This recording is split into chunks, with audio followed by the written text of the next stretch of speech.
Olá, meus irmãos, minhas irmãs. Setembro é um mês especial. É aniversário do LEFA, o Lar Espírita Francisco de Assis.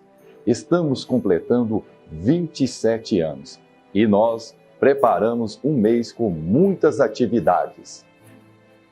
No primeiro domingo, dia 3, vamos receber a Aimee e a Lene, de Brasília, uma palestra musical. No dia 10, Maxilânio Lacerda, de Brasília, vai falar sobre o sentido da vida à luz da doutrina espírita. No dia 17, Desi Vêncio, de Goiânia, vai palestrar o tema Espiritismo na Fé. No dia 24, Márcia Ramos, presidente da Federação Espírita do Estado de Goiás, vai falar de A Alegria de Ser Espírita. Teremos programação virtual também. No dia 4, segunda-feira, às 8 horas da noite, teremos o podcast com Emídio Brasileiro e Gerlon de Almeida. Já na segunda-feira, dia 11, vamos receber o jornalista Anderson Pancieri e o delegado Manuel Vanderick. No dia 18, segunda-feira, às 8 horas da noite, vamos acompanhar o programa Espiritismo com Kardec Especial, no comando do nosso irmão Gerlon de Almeida. Não acabou, não. A partir do dia 1º de setembro, teremos o Meio Minuto LEFA especial, diariamente às 10 horas da manhã, em nossas redes sociais, Instagram e YouTube. Tá vendo só? Estamos preparando tudo com muito carinho para você. Venha comemorar com a gente os 27 anos do LEFA, Lar Espírita Francisco de Assis.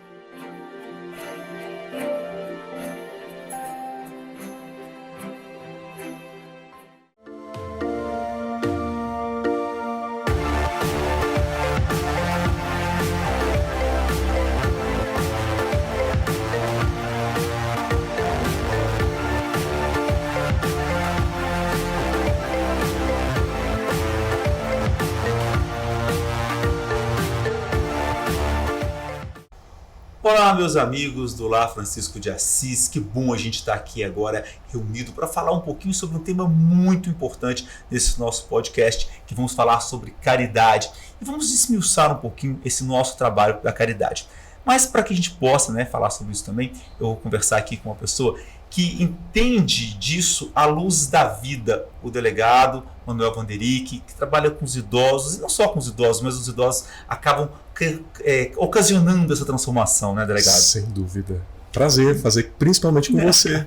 Prazer todo meu estar aqui. E antes de a gente começar a conversar sobre esse assunto tão bonito, tão importante, que me emociona muito quando você conta as suas histórias, eu queria convidar todo mundo que está em casa para que a gente possa juntos fazer uma prece. Vamos nessa? Vamos lá. Você que está em casa, se quiser fechar seus olhos, vamos fechar os nossos olhos. Vamos mentalizar a imagem do Mestre Jesus. O Mestre Jesus, que quando esteve entre nós, nos trouxe a eterna mensagem do amor. E que esse amor só aconteceria e só poderia nos proporcionar algo maior quando ele tivesse a caridade, o amor ao próximo. Portanto, Mestre amado Jesus, que possamos nesse instante, em que vamos falar mais sobre a caridade, poder sentir todo esse amor que nos trouxe e esse maior ensinamento, que fora da caridade não há salvação. Mestre amado Jesus, mentores espirituais, sejam conosco hoje, agora e sempre, que assim seja. Vanderick, que bom estar aqui falando sobre caridade. E eu converso muito sobre as pessoas nas ruas e a gente vai estudando. Aí eu dou palestra, vou no centro e falo sobre a caridade, e aí a gente pega as várias leituras, as várias lições, as várias canções. Mas eu falo que o importante é se entender caridade na vida, no dia a dia, né? Eu fui criado em um ambiente... Eu tô rindo aqui porque eu tenho que explicar. Eu falei pro dia que ele me chamou para fazer com você, para falar, você vai falar sobre caridade. Eu falei, eu tenho uma visão de caridade completamente distinta, eu acredito, da maioria das pessoas. E eu falei que ele vai ser expulso desse lar espírita por me convidar para falar a minha versão. Mas sabe, eu acho que a gente, enquanto humanidade, atravessa fases e a gente evolui gradativamente. Eu acho que o catolicismo foi o primeiro estupim para a gente sair daquela daquela fase de barbárie. Depois o protestantismo trouxe uma faceta do que a gente estava fazendo com a religião. O espiritismo é um outro degrau que trouxe a misericórdia. Só que a gente, enquanto ser humano, mesmo hoje no espiritismo, consegue ressaltar o que a gente tem de pior. E aí eu falo isso não como uma crítica ao espiritismo, é como ao ser humano, o ego, a vaidade. E a gente acaba criando um dogma sobre o que é caridade de fato. E eu acho que a gente não tem noção do que é o mundo, o universo, a grandeza de Deus, enfim. Eu acho que até o mal tem uma justificativa por ser. Então eu tem um livro fantástico nesse sentido que chama A Essência da Bondade. E o que é bondade de fato? E aí eu dou um testemunho, que para mim, o que me transformou enquanto ser humano, positivamente, eu acredito, foi a dor. E a gente, em regra, discrimina a dor e que foge dela, né? E a gente tem muito falar, não, eu vou fazer uma promessa, eu vou rezar para me afastar da dor. Mas às vezes é esse elemento que nos traz a transformação de fato. Então eu acho que a gente sabe muito pouco. A gente tem que ter a mente aberta para de fato receber inspiração e evoluir. Mas a gente sempre fala também que a gente aprende pelo amor e pela dor. Sim. E muitas vezes a dor nos leva à busca de algo maior, mais sublime, que talvez que seja, em função de que essa dor, de repente, ela não tá, ela não consegue ser curada com remédios, com medicação. Sim. Então essa dor precisa de algo maior. Então o amor e a dor também nos fazem aprender. Sem dúvida. Mas quando eu pego esse amor, essa dor, e transformo em amor, né? Quando eu consigo fazer isso, eu só consigo fazer isso se eu consigo colocar pessoas no meio que possam me proporcionar essa transformação de atitude. Sim. E aí isso você acha que seria uma espécie de caridade que você fala agora? Eu acredito que sim. Eu falo que eu coloco as duas como irmãs. Sem dúvida, não a dor como um caminho para o amor, mas elas andando juntas, a dor como uma faceta do amor em si. Então eu falo que às vezes, assim, e aí eu estou falando do ser enquanto espírito, né? A gente tem uma ideia de associar a caridade à cobertura, ao alimento, mas eu falo da caridade espiritual, que é o de fato que a gente precisa. Hoje eu falo que com esse desenvolvimento que a gente vive em termos de Brasil, é muito mais prático as pessoas buscarem recursos. Tem vários órgãos que doam e tudo, mas antagonicamente, a gente está caminhando no sentido inverso em relação ao espírito, né? Depressão aumentando, suicídio aumentando, solidão aumentando. Então a gente dá mais cesta básica, a gente tem mais lares para acolher, mas as pessoas estão cada vez mais solitárias em padecimento espiritual, emocional e mental. E isso você não consegue, uma ONG não dá isso na cesta. Exatamente. A cesta vem o arroz, vem o feijão, isso. Mas ela precisa, ou uma entidade social, né, que seja uma secretaria de assistência social, isso não vem na cesta. Exatamente. E essa caridade, seja essa que você está falando, e talvez seja a caridade quando a gente até cobra isso na doutrina, que a gente precisa perceber essa caridade muito perto da gente, porque às vezes a família, o pai, a mãe, o irmão, né, estão ali precisando dessa caridade. Esse conceito de caridade ele tem que ser expandido. Eu acho que essa transformação que a gente fala à luz da doutrina não é a caridade material, mas é uma caridade que se passa por uma caridade espiritual. Não é doar 70, 80 reais de uma cesta básica, mas doar meia hora, 40 minutos, uma hora, um dia do seu tempo. Essa doação a pessoa vai sentir de outra forma, né? À luz do espiritismo, a família são os nossos antagonistas que a gente precisa evoluir e acordar, ou enfim, e se ajustar com eles, né? Então, de fato, eu acho que a caridade começa em casa. E se a gente conseguir fazer em casa, eu acho que nem fora não precisa. Eu falo que se a gente conseguir mudar uma vida, eu tenho algumas, engraçado que coincidiu dessa semana eu falar sobre caridade no aniversário de uma creche de idosos. E aí me perguntaram qual era a minha visão de caridade. Eu fiz um exame de consciência muito rápido e não foi, desde pequena, minha mãe era muito religiosa, distribuía cesta, dava alimento, cobertor, tudo isso que a gente faz em casa e a gente aprende a associar como caridade. Mas não é a minha recordação que eu tenho. A memória que eu tenho de lição de caridade foi o que ela fez uma vez com meu avô de 95 anos, internado na UTI. Ele era alcoólatra, levou 3.000 ferroadas de abelha e estava internado, desenganado. Os rins já não funcionavam, e o médico falou, olha, muito dificilmente ele vai sair, os rins não funcionam mais, e muito prejudicado por causa do álcool que ele bebeu a vida toda, o fígado, os rins. Eu lembro, em casa, dela enchendo uns vidrinhos de Epoclera, Anderson, de pinga, escondendo na calça jeans e entrava na UTI para visitar. Quando o enfermeiro saía de perto, ela corria e despejava na boca dele.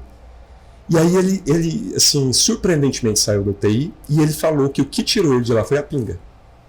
Então ela já sabia que ele iria morrer, que ele precisava daquilo, que o organismo, o espírito dele estava tão vinculado àquela pinga e que ele estava em padecimento. Então ela levava aquilo para ele. Mas você acredita que não era a pinga, era o amor que estava junto com ela? Provavelmente. Porque o amor que ela sentia Sim, por ele, falava que precisava daquilo, se amasse. Sim. Então o que eu digo assim, a gente não pode associar essas coisas. A gente conversava antes do programa, né? Eu acompanho os abrigos. E quando você tira, aí fala a questão da caridade. Eu acho que é a empatia de você ver o que o outro realmente precisa. Eu tenho uma história, a Jay conhece, de um homem de mais ou menos 50 anos, no auge da carreira profissional, muito bem sucedido, muito bem quisto, bonito, com a família perfeita, e desenvolveu ela. E aí ele ficou completamente paralisado numa cama, e um dia, comunicando só pelos olhos, né, naquele quadro que vai montando as frases por letra, ele falou para os amigos que ele sentia muito desejo sexual, que ele tinha uma necessidade, uma compulsão sexual que estava torturando a mente dele. A esposa, já 30 anos de casamento, com 3 filhos criados, falou, olha, eu não tenho... Ele era um cadáver na cama, ele não tinha um músculo, Anderson, era só pele e osso. Que é o que a doença faz. Exatamente. Ela contratou uma garota de programa que ia uma vez na casa dele e ficava com ele. Ele viveu, o médico falou, eu nunca vi um caso desse, 15 anos com ela. 15 anos. E bem, não era aquela coisa arrastada. E você acha que isso é um preconceito? Sem dúvida. E esses preconceitos atrapalham, talvez, em algumas práticas da caridade? Eu posso falar da minha área, que é de idosos, né? A gente infantiliza os idosos em um ponto que a gente priva os idosos, por exemplo, de namorar. Eles ficam viúvos e aí a família não proíbe. Você não pode mais porque ela vai tomar sua aposentadoria, o senhor não pode mais viver sua sexualidade. Você acredita, essa semana, e a gente tem isso sempre, os filhos denunciam o idoso quando flagram o idoso tendo uma relação sexual com a idosa, a esposa, 50 anos de casamento. E aí eles denunciam o pai, afastam ele de casa, põem o idoso numa casa, a idosa em outra. Então eu fiz todo esse malabarismo para mostrar que, na minha visão, a caridade é pessoal, subjetiva e individual. E aí, enquanto ser coletivo, ou religioso, espiritualista, espírita que somos, a gente precisa ter essa empatia de conversar, sentir e ouvir do outro o que ele realmente quer, respeitar as decisões dele e deixar que ele viva aquilo. Porque às vezes o caminho evolutivo dele passa por essa escolha. E a gente não pode ter a mesmo ego que a gente teve lá atrás, enquanto religião, de impor o que cada um tem que fazer. Agora, a gente também pode passar, penso, numa questão também, não de uma outra forma, mas complementando essa forma, que a caridade também pode ensinar em dados momentos quando a pessoa se predispõe a isso, né? Então eu posso, por exemplo, ensinar a pessoa, olha, você quer, por exemplo, você falou do álcool ou de qualquer outro tipo de vício, você quer parar com isso e eu posso te ajudar? Sim. Só que vai demandar mais tempo? Ok, vamos juntos. Exatamente. Isso também pode ser uma caridade. Acho que essa empatia também pode caminhar para uma forma de ensinar. Sim. Não é? Até trazendo ali algumas lições, no sentido de que empatia é uma palavra linda, né? Mas a gente não consegue viver ela, não. Né? Eu acho ela muito bonita. Não mas se colocar no lugar do outro é abrir mão, talvez, dos nossos conceitos, dos nossos preconceitos e das nossas. Não acreditar o que a gente pensa que é certo, né? Nunca acertar que o outro aceita. Mas, então, isso também pode ser um processo de transformação. Agora, vai demandar tempo. Para que, às vezes, aquela pessoa possa passar por alguma daquelas dificuldades. E aí eu preciso também doar meu tempo. Sim. O que é caridade. Exatamente. Eu acho que não tem, aliás, maior do que o seu tempo, né? Você doar. Você falava da dor enquanto aprendizado. Só para a gente entender como é que ela pode ser para a gente um trampolim para o amor. Você perdeu sua mãe, eu acho que a perda da sua mãe talvez tenha sido a maior dor que te fez partir para uma transformação. Sim. Você perdeu sua mãe muito jovem, sua mãe era muito nova quando ela desencarnou. E a delegacia de idosos, a primeira delegacia de idosos, caiu na sua mão, no estado de Goiás. E será que foi à toa que essa delegacia teria caído na sua mão? De forma alguma. E hoje, apesar da diferença de idade, quando alguma daquelas senhorinhas que estão ali te abraçam, você sente a sua mãe? Ah, sem dúvida. Sempre. É incrível. Essa semana, e é tão surpreendente como isso acontece, Anderson. Essa semana, esse mês, aliás, 2 mulheres com a mesma idade da minha mãe me procuraram com o mesmo tumor que ela tem na cabeça, desenganadas, já em fase final e já dispensadas do tratamento médico, encaminhadas para casa para morrer. Elas me procuraram por conta da questão do cuidado paliativo, das palestras do luto, enfim. E eu falei, gente, olha o que eu estou revivendo de novo.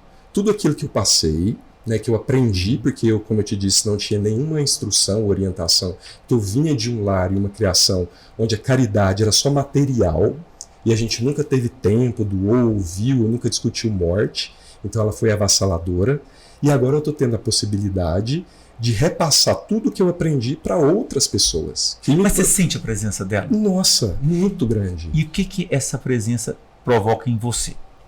A transformação. Então, assim, eu era uma pessoa, eu tinha uma visão de caridade, e aí muitas pessoas que estão aqui acompanham isso, e acho que até o meu trabalho nesses 12 anos lá na delegacia mudou radicalmente, que era o cobertor, o chocolate, a cesta básica. Aí, assim, e só para fechar e deixar muito claro, eu não bebo, eu não fumo, nunca experimentei. Mas hoje eu entendo a pessoa que fuma. Há pouco tempo, Anderson, 4, 5 anos, tinha uma senhorinha, Dona Nadir, vivo postando vídeo dela, que é da Pinga. Ela morava em Ouro Verde, na zona rural, completamente sozinha, 95 anos, num estágio assim, num chiqueiro. Não tinha energia elétrica, não tinha água, não tinha vizinho. Quando a gente tomou conhecimento daquilo através dos assistentes sociais, a gente tem que tirá-la dali. É o primeiro impulso da gente. A gente tem que ser humano, nós temos que ser cristãos. Precisa tirar a Dona Nadir dali. Levar ela para um abrigo, para ela ter assistência, cama, comida. Eu dei um comprimido para ela, dopei a Dona Nadir, porque ela não saia dali, e levei para um abrigo, crente que eu estava fazendo a melhor boa ação da minha vida. Dona Nadir queria sair de lá? A Dona Nadir não queria sair de lá. Eu não perguntei o que ela queria. E aí que está a questão da caridade, que eu te falava que a gente precisa ouvir, seja pinga, o cigarro, o sexo, o que seja. Mas a gente tem que ouvir do outro, isso tem que partir dele. Né? E é isso que eu aprendi. Então hoje a minha forma de conviver com as pessoas e ajudar é completamente distinta. O que você quer? E aí eu vou te ajudar nisso, sem querer mudar ninguém. Aí eu volto na história, porque a gente tem as oportunidades que a vida vai nos mostrando, e eu falo dessa transformação. Você falava da dor. Ver aquelas mulheres, ver aquelas senhoras, eu posso pensar, poxa, podia tanto ser a minha mãe que estivesse aqui comigo. Sempre se fosse minha mãe comigo aqui hoje, eu poderia estar fazendo isso e isso exatamente. Com ela. E aí eu posso ficar até muito triste e chateado. Mas eu posso pegar essa mesma dor e fazer o contrário. Exato. E pegar essa dor e fazer assim, mãe, eu não posso fazer pessoalmente para a senhora, mas eu faço por essa outra aqui. Sinta-se como se fosse para a senhora. E aí eu transformo a dor em amor.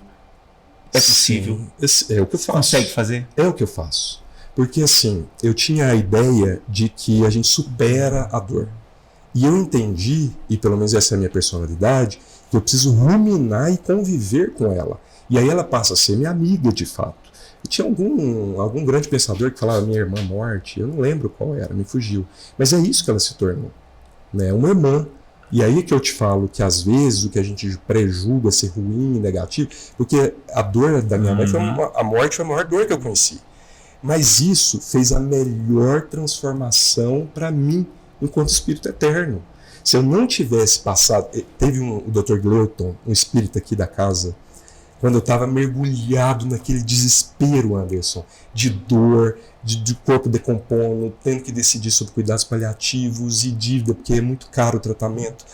Eu falava, meu Deus, que merda isso, né? Por que comigo? Faz tudo certinho, por que essa retaliação? Ele falou, Manuel, eu estou assistindo de longe. Agora você não entende. Mas tudo que está acontecendo é uma orquestra. Eu estou encantado com a orquestra. E aí, depois hoje de 5 anos, eu entendi a orquestra. De fato. Porque ela está bem, eu estou muito melhor.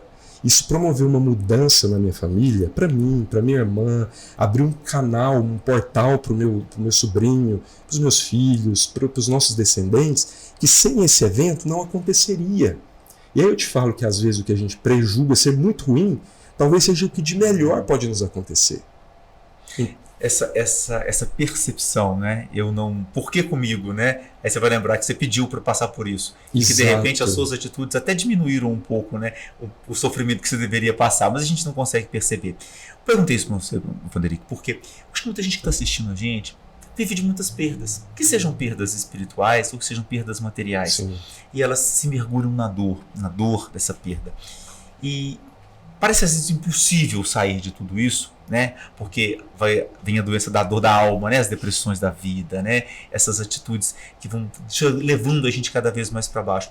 E é preciso a gente perceber que a gente tem que ajudar essas pessoas nessa transformação. É no entender a dor, não é falar assim, para de sentir a dor. É ajudar a entender a dor e essa dor ir transformando, porque não tem como não ter a dor. Exatamente. Não tem como. E é uma caridade da gente entender a dor do outro e proporcionar com o tempo que essa dor se transforme nesse amor que é amor-aprendizado.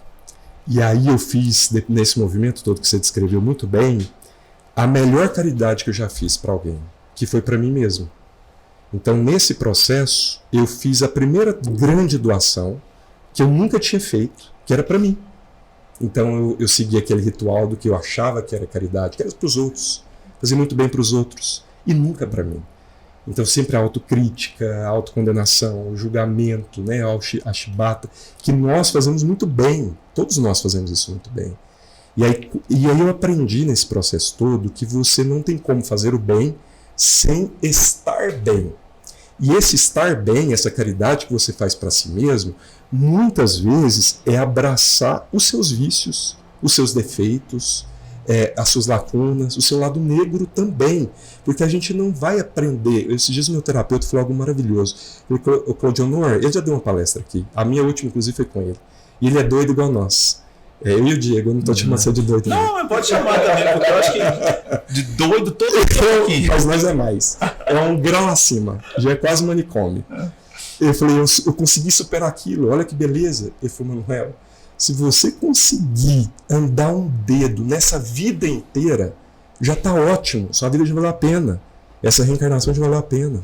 Não tenha essa autocobrança de querer de um mês para o outro, de um ano para o outro, virar um ser trevoso, um ser de luz. Todos nós carregamos as trevas, todos nós.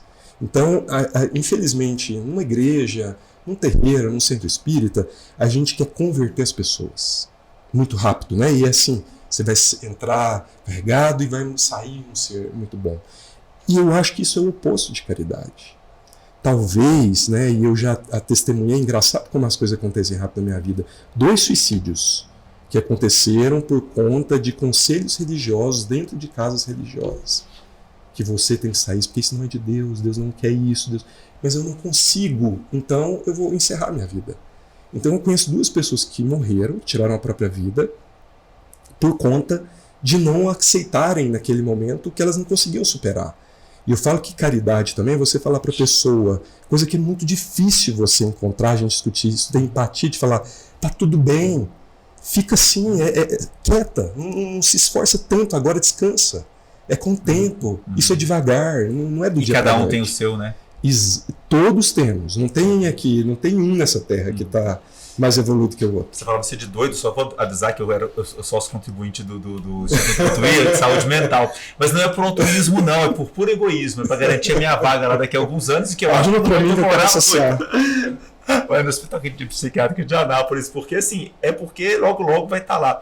Mas eu acho que essa perspectiva que a gente vai tendo, assim, de ser meio doido, às vezes é para que a gente possa fugir desses dogmas tão pré-estabelecidos e que eu acho que a doutrina espírita mostra pra gente, através da explicação dos espíritos, que esses dogmas tão pré-estabelecidos, eles têm que ser quebrados. Sim. Até para que a gente tenha a boa nova, né? O novo vai vir quando a gente quebrar muitos desses conceitos que a gente foi construindo, achando que tem que ser daquela forma, né? Acho que a caridade era precisa caminhar por isso também, por perceber em cada momento, em cada situação, em cada circunstância, né? Viver a dor do outro junto com o outro, né? Não é tentar tirar a dor dele, às vezes é preciso viver aquele luto, aquela dor, aquele sofrimento, mas depois ir superando. Isso tudo faz parte da misericórdia divina e a gente foi aprendendo isso ao longo do tempo, mas a gente tem que colocar em prática, porque estudar, ler, cantar é muito bom, é importante para a gente ir transformando, mas Jesus não pregou no templo. Exatamente. Ele pregou na rua, onde as pessoas precisavam. E nós cristãos estamos fazendo o oposto. A maioria, pelo menos. Ou vem para os templos e acha que o templo é o suficiente. Sim. O templo é um momento. É um momento de recarregar a bateria ou de dar o start nesse processo. Mas tem que acontecer lá fora.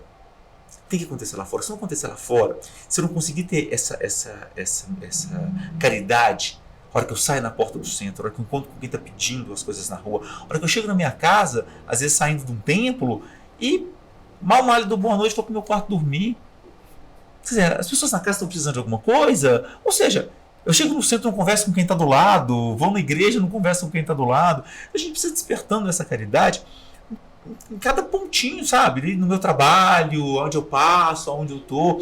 Porque senão essa caridade vai ser algo difícil de ser feito. Sim. E quanto mais eu vou fazendo nos pequenos gestos, ela vai se tornando grande e ela deixa de ser algo difícil de ser feito e passa a ser algo feito de uma forma muito natural. Mas para isso, eu preciso ter todas essas percepções do mundo lá fora. Para isso, eu acho que eu preciso que eu trabalhe, faça a digestão das minhas dores, para que ela possa, né, gerar substâncias de amores, para que ela possa me transformar como eu tenho que transformar. Que a canção que me emociona, que me motiva, que às vezes me tira as lágrimas, mas que essas lágrimas se convertam, né, em águas que vão regar o jardim do próximo, que seja com a minha atitude, né? Que a leitura que eu fiz, que seja maravilhosa, com palavras lindas, mas que essas palavras professem da minha boca palavras para que eu possa ajudar o outro lá fora também. Porque senão tudo isso vai ficar simplesmente armazenado dentro de um templo ou dentro de um... E isso é muito fácil hoje, né? Eu falo que as redes sociais, por exemplo, são um excelente canal para isso. E hoje faz parte da vida de todo mundo. Então eu colho excelentes lições de caridade em rede social. Então não é só o mal que sai dali, só os vícios e o perca de tempo, e as doenças e todos os males. Tem muita coisa boa. De qualquer lugar a gente consegue extrair. E a gente fala assim, né? Leia de tudo, retenha o que é bom. Veja de tudo, retenha o que é bom. Isso. Entendeu? Então eu vou ver muita coisa ruim nas redes sociais, ok, isso, vou ver. Você falou, né? A gente tem que ter um momento da igreja e a gente tem que ter um momento de conviver. A gente tem que ter esse momento de conviver e a gente também tem que ter um momento sozinho. Eu bato muito nessa tecla da autocaridade, como eu acho o princípio de todo amor, porque até um princípio bíblico, né? Amar o próximo como a você mesmo. E hoje eu tenho visto, né, no meu trabalho, que atende essas pessoas em padecimento, já na situação de violência, que é talvez o mais alto grau, e que você agride um familiar idoso, enfim, é que as pessoas estão doentes em um nível porque não se amam. Né?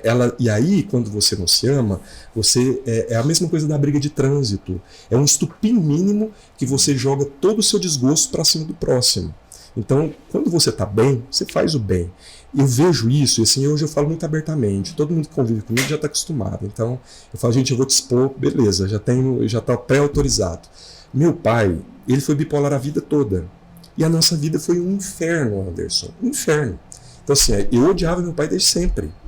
E é porque é aquele convívio difícil, todos os dias tem briga, todos os dias tem alguma coisa errada, por causa da bipolaridade. Só que para você explicar isso para uma criança, para um adolescente, para alguém que não escuta isso dentro da igreja, dentro da família, enfim, é muito difícil você processar. Hoje meu pai está com 75, 76 anos, e ele teve um choque neurogênico e foi para a cama. Então ele não consegue mais andar, ele já está numa fase, já caminhando para a fase terminal, e aí ele está mesmo deitado com aquele surto, aquela crise, e a gente mudou de médico, fomos para um outro psiquiatra. E aí depois de muita desgaste, a gente acertou a medicação. E aí ele mudou radicalmente de comportamento. Porque ele sempre foi agitado, muito agressivo, ele ficou calmo, tranquilo. E aí eu procurei o psiquiatra e falei, João, ele está com muita pressão. Ele tem alguma coisa errada com ele está muito tranquilo, ele não está brigando. Ele falou, aí ele consultou, conversou e falou, Manuel, esse é o seu pai. Você está conhecendo seu pai hoje. Você conviveu com a bipolaridade. Você odiava e todo aquele problema, todas as mazelas da sua vida, não foi do seu pai. Foi a bipolaridade. Então eu falo assim, uma orientação, uma informação transformou uma vida de ódio em compreensão e amor. Então, a raiva que eu tinha de todos os atos, eu transferi para a doença e passei a ter empatia, amor, cuidado, cumplicidade com ele. E falando dessa caridade, aproveitando a sua história, Que é outra, que eu tenho tudo. Maria, hoje eu vou preso. Que é uma outra caridade. Pode, minha vai estar de cacete. Vai não. E uma outra caridade. Deixa eu te falar. É possível exercer, nesse caso, a caridade do perdão? Exatamente, porque aí você nem tem o que perdoar, Anderson. Entende? Quando eu entendi isso, que um médico... Ele teve médicos a vida toda. E aí olha a importância de você ter um zelo, a caridade, na sua profissão, no seu dia a dia também. Ele fez tratamentos a vida inteira. Só que ninguém nunca nos explicou ou se importou de pegar, não, eu vou resolver isso. Como esse médico fez. Então, não foi um padre, ou um pastor, ou um líder espiritual que fez isso. Né? Eu apagar o ódio que eu tinha do meu pai e transferir ele para a doença e não é nem perdoá-lo, amá-lo pela primeira vez. Que aí eu entendi tudo o que aconteceu. Tinha uma justificativa, não era ele. Era uma outra coisa alheia às forças e às capacidades dele. E isso acontece, eu citei esse exemplo, porque eu sei, porque eu recebo na delegacia diariamente idosos que nos procuram, eu quero que prenda o meu neto, eu não suporto mais, ou vice-versa, eu quero cuidar do meu pai, mas ele fez isso comigo a vida toda. Então esse ódio familiar, muitas vezes, é criado ou se baseia em não na pessoa, mas em algo externo, uma bipolaridade, esquizofrenia, o estresse, ou enfim, tantas coisas. E eu acho que isso de uma caridade tão grande, você entender isso e ajudar a pessoa a sair desse meio. Hoje ele tem poucos meses de vida, mas ele está nessa fase tranquila há 1 ano. A gente viveu, aí eu falo, a gente viveu em 1 ano o que nós não vivemos em 40 anos da minha vida. E aí eu falo que a minha forma de fazer caridade hoje não é dar cesta básica, ou fazer isso que me cansa, e eu tenho que cuidar de mim também. Final de semana, ir para abrigo, tudo, eu suspendi grande parte disso. Mas são desses exemplos. De fazer, por exemplo, acompanhar aquela mulher que está com o mesmo tumor da minha mãe e falar, não faça isso, não vá para o hospital, não entube, não faça cirurgia, vai viajar. Você já conversou com seu filho? Você não conhece ele ainda? Vai conversar com ele, ouve o que ele tem para te dizer, você já desabafou, já...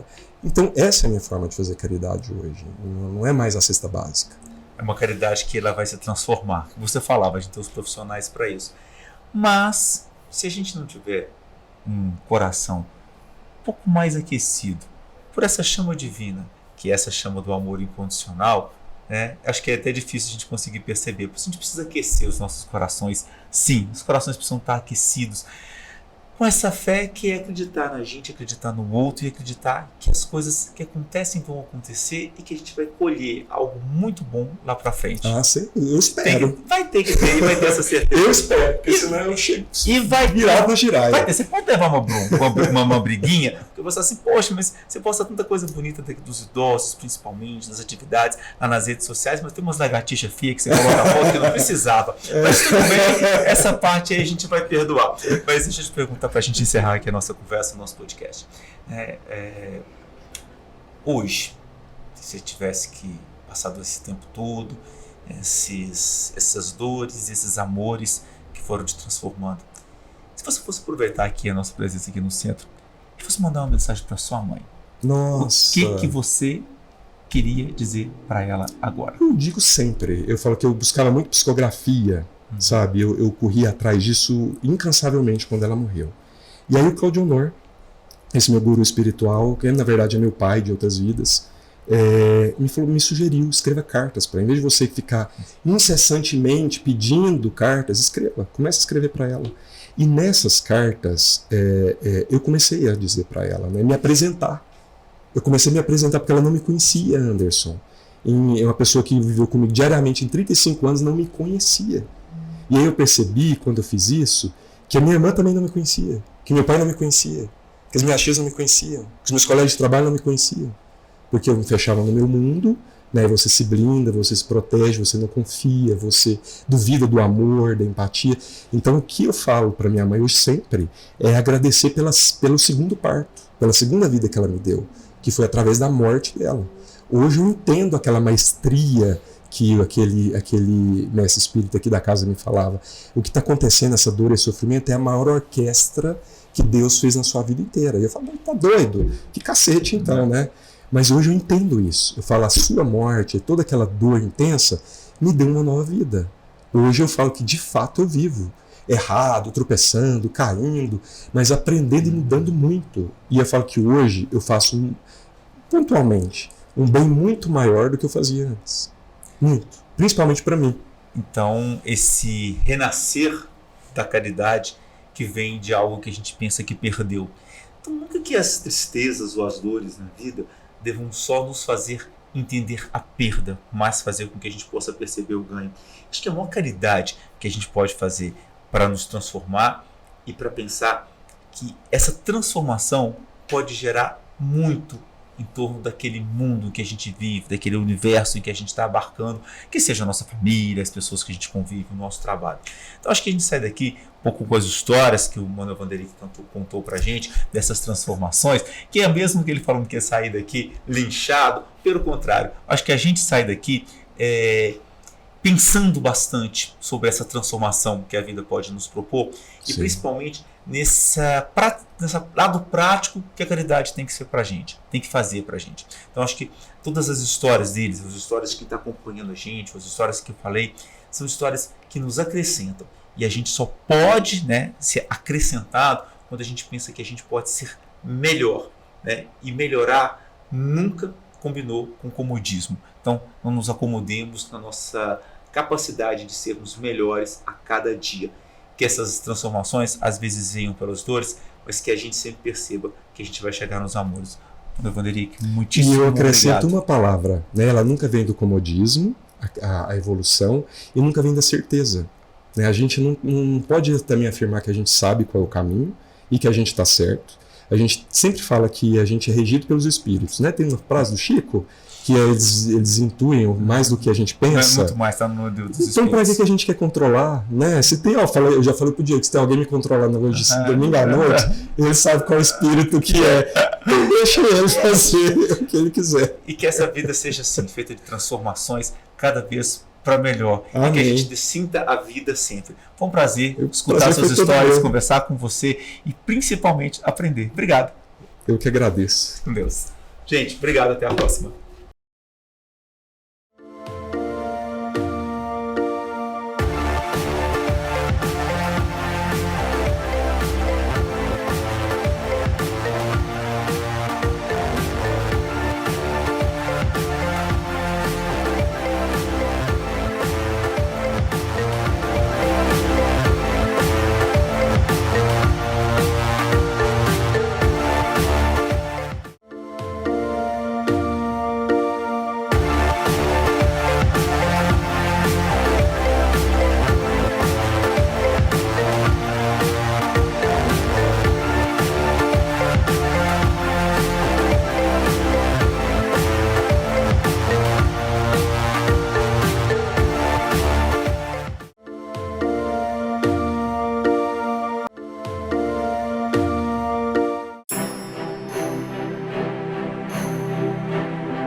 Olá, meus irmãos, minhas irmãs. Setembro é um mês especial. É aniversário do LEFA, o Lar Espírita Francisco de Assis.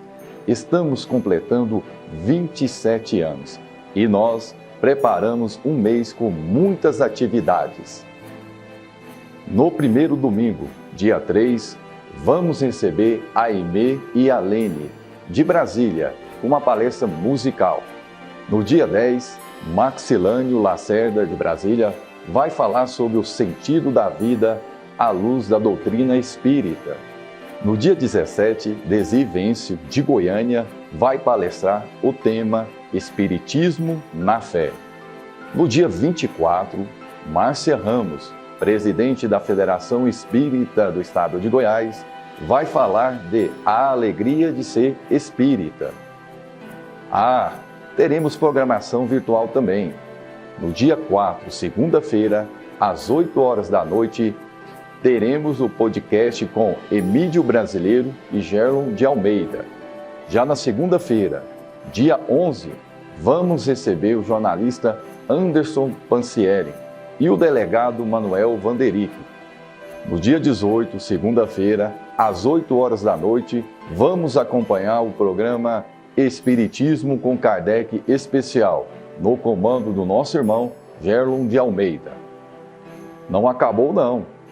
A partir do dia 1º de setembro, teremos o Meio Minuto Lefa especial, diariamente às 10 horas da manhã, em nossas redes sociais, Instagram e YouTube.